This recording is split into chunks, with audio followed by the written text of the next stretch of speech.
One of the things about lockdown is it kind of reminded you time and time again of the process of aging, how much you had changed since the days when as a child you were in lockdown on your croftland and your house.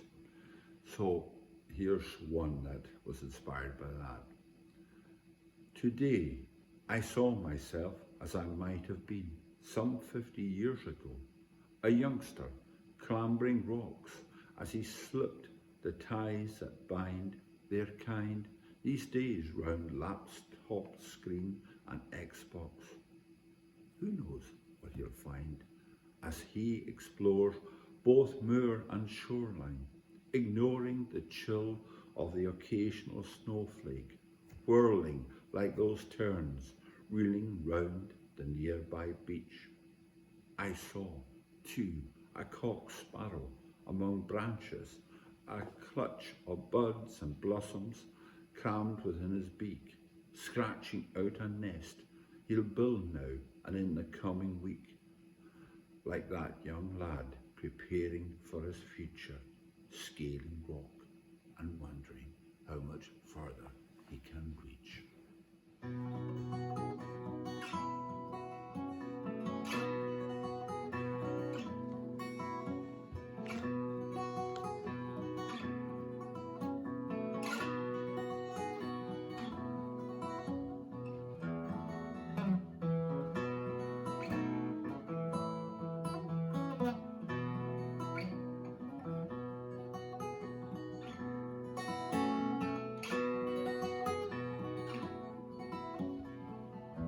Small birds in the garden, refugees from the winter wind, feather ragged bundling through snowflakes till they find their wings again.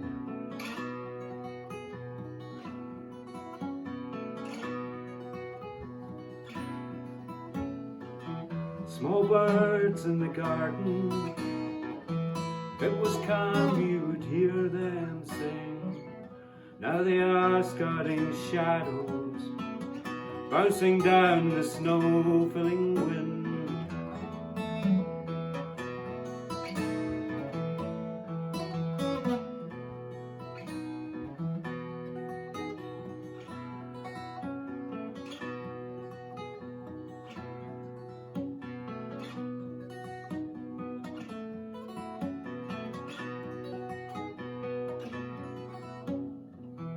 Roof Ridge to Tussock, then back to the air, ground hopping, low flying, flit creeping below the wind.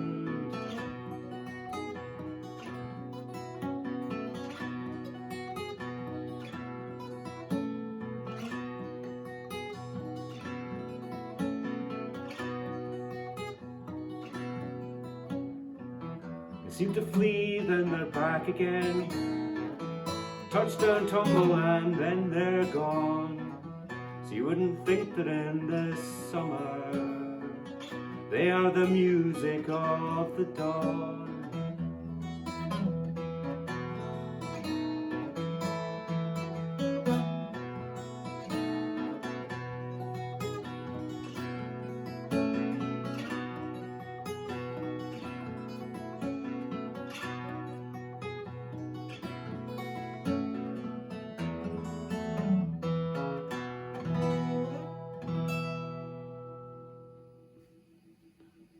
These two poems to mark one day.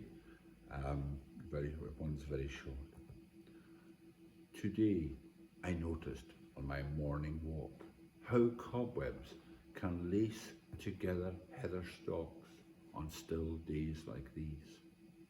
Spiders imitating clouds that clamp us down, knitting funeral shrouds for insects scrambling round the edges of moor, mimicking that mist we sometimes feel has trapped us in this village, having strolled these same roads 1,000 times before. This was written to mark my birthday in lockdown. Every morning I'm awakened by a soundtrack of sparrows echoing from the narrow stretch of trees around my home. This day is no different. Notes interspersed by lark song, curlew cries, just like every morning that's gone past for the last few months, the pattern of existence known almost in advance. Yet today seems different. I interpret each sound, vivid, clear, as some sort of commemoration for my years upon the planet, a special birthday track.